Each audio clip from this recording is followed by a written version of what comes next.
have experienced many different forms of discrimination, from blatant to subtle.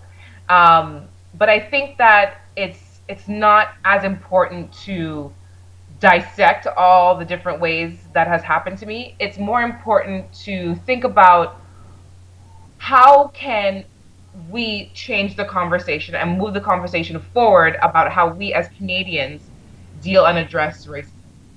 And I believe that people who are in positions of power in the type of areas that affect our perception of each other need to own up and step into the power of those positions. So when I talk about institutions that have power over our perceptions, I mean government, education, and media. So those are the three biggest institutions I believe have the biggest perception on how we see each other. Because the media, both news media and TV shows, movies, whatever, have a huge impact on how we see each other.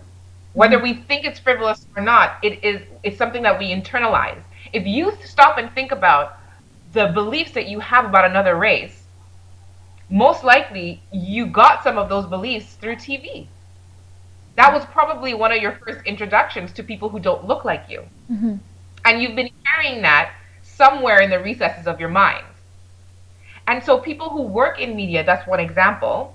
When you wake up and you go and write the news that day, or you're a producer, or you're a journalist, it's up to you to decide how you're going to tell a story that day. Which voices are you going to include or exclude? Mhm. That's a position of power. If you're a teacher, you're in a position of power because you decide today, how am I going to teach this lesson? What voices am I going to include or exclude? So people who are in those positions of power need to realize how much power they actually do have. Perception is reality, and we all have a role in contributing to how what that perception looks like.